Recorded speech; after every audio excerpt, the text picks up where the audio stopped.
The village lay under the weight of August's darkness.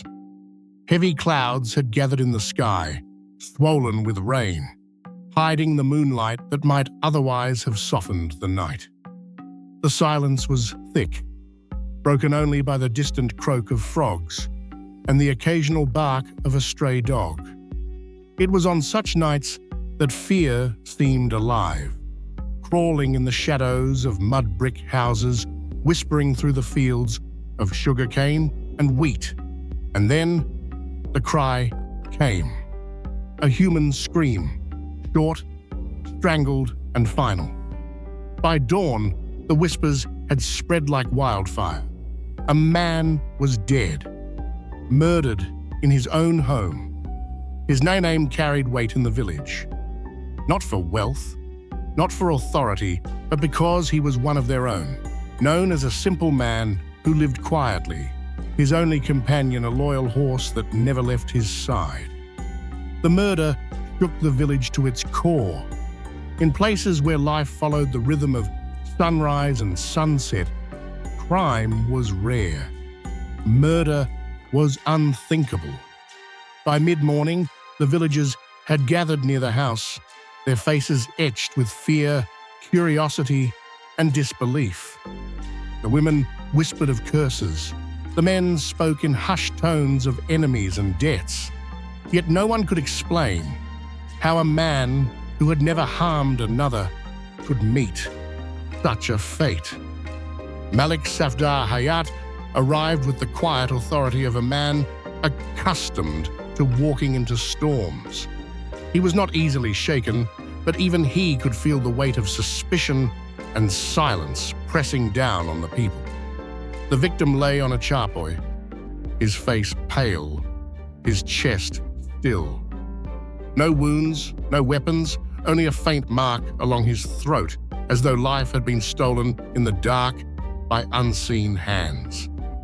But Malik Safdar did not rush. He studied the scene with eyes that missed nothing.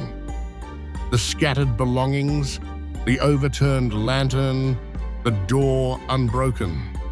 Whoever had killed the man had been trusted enough to enter without force, or clever enough to slip inside unnoticed.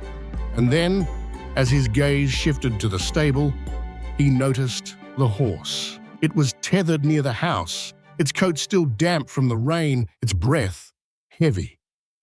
But its eyes told a story. Wide, restless, fixed upon the gathering crowd. The animal shifted its weight nervously, snorted sharply when certain villagers drew near, and then grew strangely calm when others passed by. Malik's attention sharpened. Animals, he knew, were never blind to truth. Horses especially, creatures of memory and loyalty, carried instincts sharper than any man's suspicion. This one had witnessed something. It could not speak, but its fear, its agitation, its sudden rage, these were its words. He decided not to ignore it. The villagers, however, dismissed his thoughts. "It's only a horse," one of them scoffed, shaking his head. "Animals sense shadows. They neigh at ghosts. What can it tell us about men?" But Malik was unmoved. He had seen too much in his life to overlook signs others considered trivial. Sometimes truth hides in silence. Sometimes justice cries out through the most unlikely voices. As the day passed, he observed carefully. The horse remained calm around most of the people, its ears flicking lazily, its head dipping low. But when one particular man approached, the animal's behavior changed entirely. Its nostrils flared, its muscles tensed, and with a sudden violent neigh, it reared up, pulling at its reins, hooves striking dangerously close to the ground. The villagers stepped back in alarm. The man in question was well respected in the community. He was the kind of villager others greeted with reverence. A man whose word carried weight in local disputes. No one would dare suspect him. Yet the horse had no such illusions. It responded not to reputation, but to memory, to instinct, to truth. Malik Safdar's eyes narrowed. The suspect laughed nervously, patting the horse with exaggerated familiarity. But the animal fought against his touch, as if the very presence of the man was poison. That night, Malik could not sleep. The rain fell again, beating against the tin roofs, drumming against the mud walls of the village homes.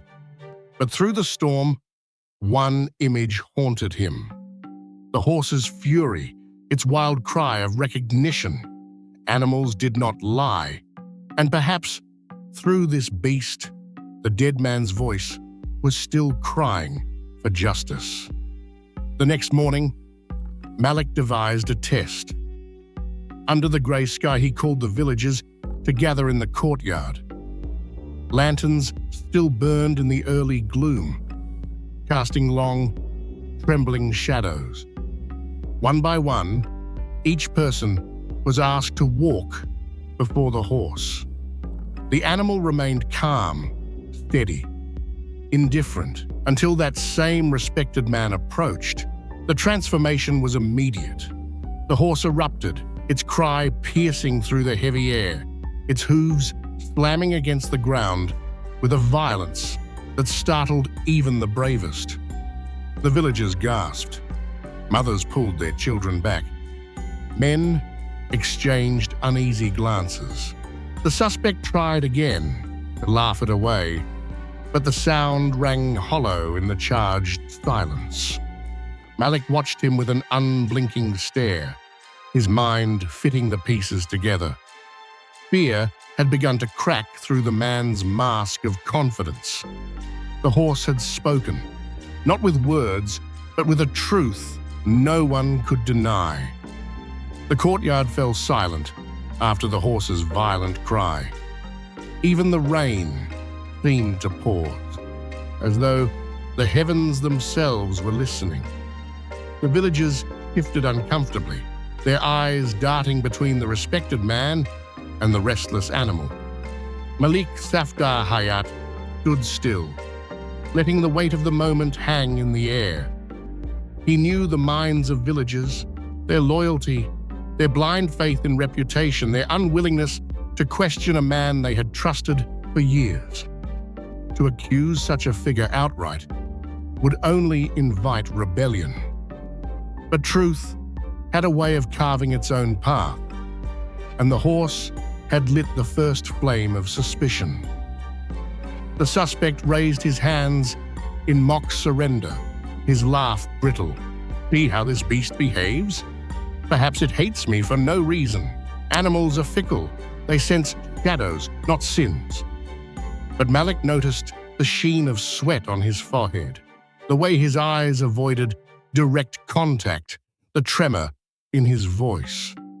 These were not the marks of an innocent man. These were cracks in the armor of guilt. The crowd began to murmur, uncertainty weaving through their voices. Some whispered, "The horse knows," while others hissed back, "Nonsense. He is a man of respect. Do not insult him." Malik raised a hand, and silence fell. "The truth will reveal itself," he said calmly. But truth is not found in haste. It is found in patience, in observation, in the things men cannot hide. That night, he set a trap. He ordered 2 policemen to remain hidden near the stable, while he himself kept watch from the shadows of the courtyard. The rain had returned, falling harder, drenching the earth, filling the night with the smell of wet soil. The horse shifted uneasily, its ears flicking, nostrils flaring at unseen movement. And then, just past midnight, the suspect appeared, cloaked in a shawl, his steps careful, cautious. He glanced around as though fearing ghosts, then made his way toward the stable. Malik held his breath, his hand resting onto the grip of his revolver. The policeman tensed in silence. The suspect reached the horse and paused. For a moment, he stood there, staring into the animal's eyes. His lips moved, whispering something Malik could not hear. The horse jerked its head back violently, neighing in fury. And that was when Malik stepped forward. "Stop where you are." His voice rang through the rain, sharp, commanding. "Do not move." The suspect froze, his body rigid. "I am Malik Safdar Hayat," Malik continued, stepping into the lantern light, his revolver gleaming. "And you will tell me why you return to the scene of the crime. What is it that binds you to this horse, to this house, to the man you murdered?" The suspect turned slowly, his face pale as clay. "Murdered," he croaked. "No, I did nothing." But the horse told another story.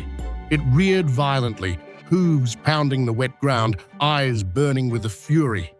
Malik had seen enough. The policeman moved in, trapping the suspect.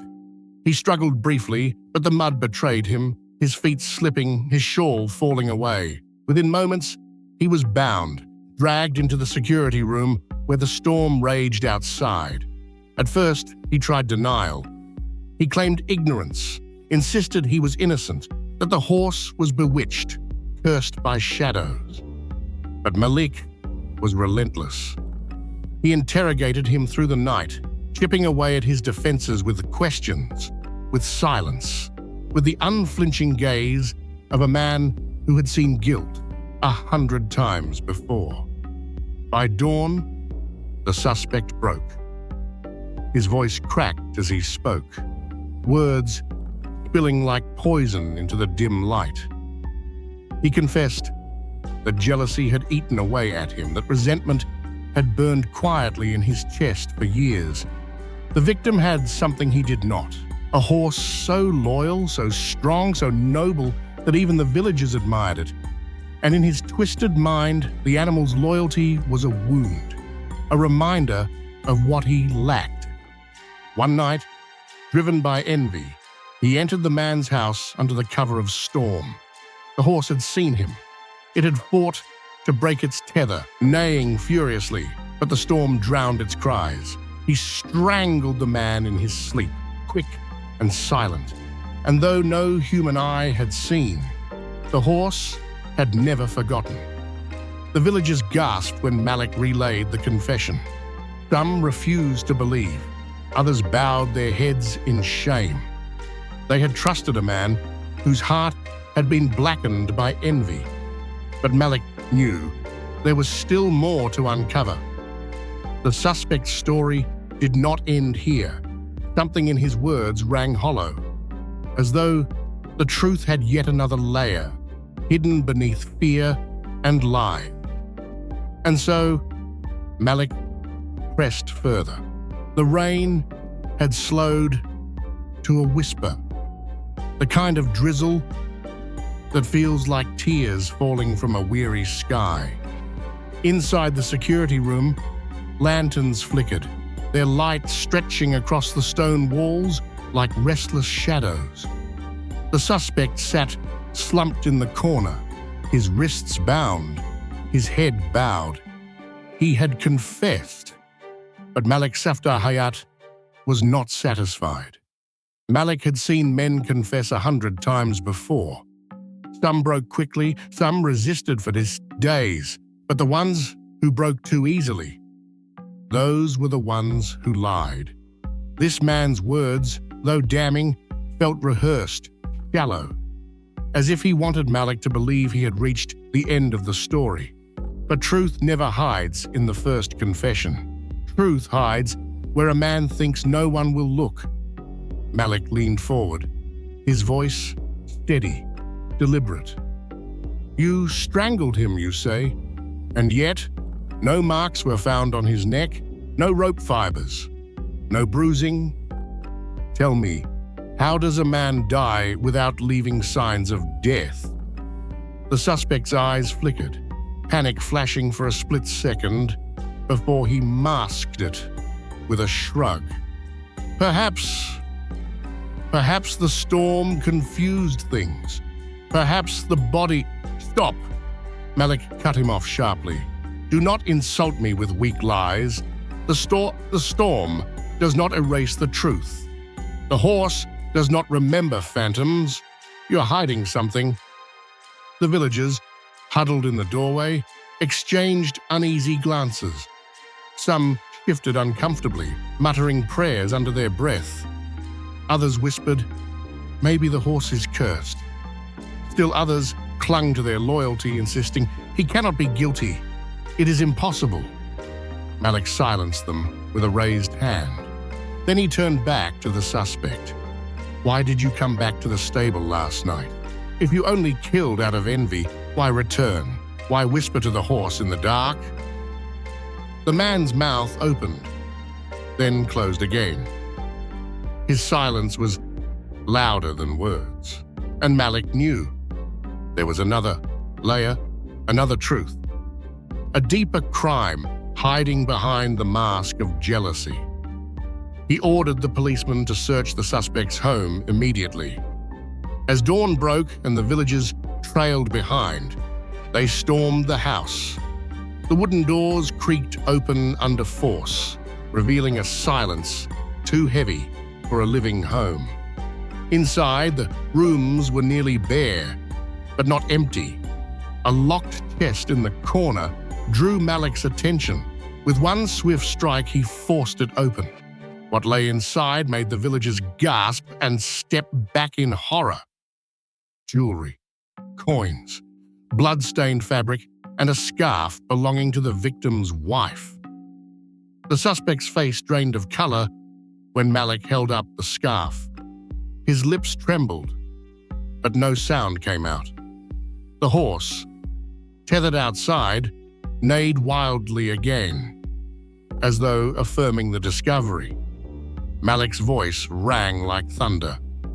This was no crime of envy alone. This was betrayal. This was greed. This was lust for another man's life, his wealth, his family.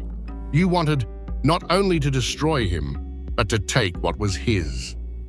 The villagers gasped, some covering their faces, others dropping to their knees in disbelief. Their faith in the suspect shattered like glass under a hammer. The suspect broke then. His words tumbled out in a frenzy, twisted and dark. He admitted that he had been guided, no, manipulated by another figure. A Sayin Baba, a so-called holy man, whose words the villagers once held sacred. It was the Baba who had whispered poison into his ear. It was the Baba who told him the horse's loyalty was cursed, that the man's wealth should belong to him, that killing would set him free. The villagers stirred again, but this time not with defense. This time with doubt, with cracks of fear in their faith. For they knew the Baba. They had trusted him too. Malik clenched his jaw. The puzzle was far from solved. The true mastermind was still at large. And somewhere beyond the reach of the rain, that holy man was watching, waiting, believing himself untouchable. But Malik Safdar Hayat was not a man who left stories half told. The rain stopped by morning, but the air carried the heavy scent of mud and betrayal. Villagers still lingered around the courtyard, whispering nervously, their faith in the Sayin Baba cracking under the weight of the evidence. Some still defended him blindly, muttering, Baba could never. Baba is holy. Baba is God's chosen. Others, shaken by the discovery in the chest, began to wonder aloud. What if Malik Safdar is right? What if Baba is no saint, but a serpent in disguise? Malik knew time was short. Men like this Baba were masters of escape. They slithered away at the first scent of danger, leaving behind only ruins of families and blind faith. When Malik's team reached the Baba's hut, at the edge of the village, it was deserted. The wooden door hung loose, swaying with the wind. Inside, the walls were covered with strange markings, charms and talismans, tokens of superstition meant to ensnare the weak. Bowls of dried herbs, blackened candles, and half-burnt papers littered the floor. But the Baba himself was gone. The villagers gasped when they saw the place. Some crossed themselves, terrified. Some wept, ashamed at how easily they had believed in these empty symbols. Malik's voice cut through their fear like a blade. Faith belongs to God, not to men who twist his name for their own gain. This Baba is not holy. He is a predator, and predators must be hunted. Word soon came from a local informer. The Baba had been seen traveling east, toward another village seeking shelter with a powerful landlord, a chaudhry known for protecting dangerous men. Malik gathered his team, tightening the net. The journey was rough. Muddy paths, fields drowned in rain, and villagers who gave only half-truths out of fear. Yet Malik pressed on relentlessly, his resolve like iron. When they finally reached the chaudhry's mansion, a looming castle of stone with high walls and guarded gates, the villagers following Malik hesitated. Some whispered that Baba would be untouchable here. Others said it was better to forget the matter, let Baba vanish into the shadows. But Malik's eyes burned with conviction. No man is untouchable. No lie is too sacred to challenge. If truth is chained here, then we will break the chains. With the help of local police, Malik forced entry into the mansion. The chaudhry, smug and defiant, swore that Baba was not there. But Malik had studied men too long to believe words over eyes. He searched every corner, every hallway, every locked door. And then, behind a heavy curtain in an inner chamber, they found him. The Sain Baba, not glowing with holiness, not wrapped in light, but crouched like a rat, his eyes wild, his beard tangled, his hands trembling. Dragged before the villagers, Baba spat venom, cursing Malik, calling him a blasphemer, warning to the people not to trust him. But Malik did not flinch. He demanded the truth. And under the weight of interrogation, the Baba finally cracked. His voice, once honeyed with false wisdom, now quivered with guilt. He confessed that he had manipulated the young man. He had filled his ears with lies, poisoned his mind with visions of power and freedom. He had promised him wealth and obedience from his wife, if only he would obey Baba's commands. But the darkest confession was yet to come. Baba admitted he had been coveting the victim's wife for months. It was he who sent her husband to the graveyard task, knowing it would distract him, knowing the villagers' suspicions would shield Baba from blame. While the young man was away, Baba tried to lure her. When she resisted, he silenced her forever. Gasps rippled through the villagers.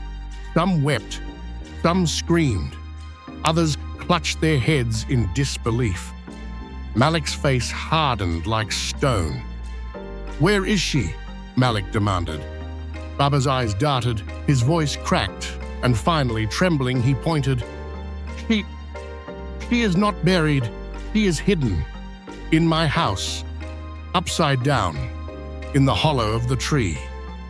At dawn, Malik led the villagers back, and there, in the Baba's courtyard, inside the hollow of an ancient tree, they found her, lifeless, betrayed, silenced by the very man she had once been told to revere.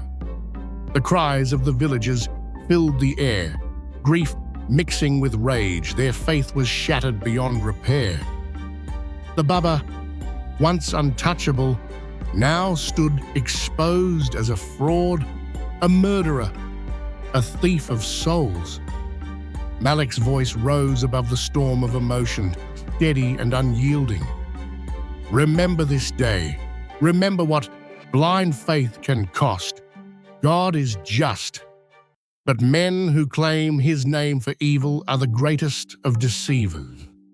Never bow to a man. Bow only to truth, to justice, to God. The villagers lowered their heads, shame heavy on their shoulders. The chain of fear that had bound them was broken, not by superstition, but by truth. And as Malik watched the horse in the distance, calm now, no longer restless, he understood. The animal had seen what humans refused to see. It had sensed what blind devotion had hidden. Sometimes, the purest witness is not the one who speaks, but the one who simply refuses to forget.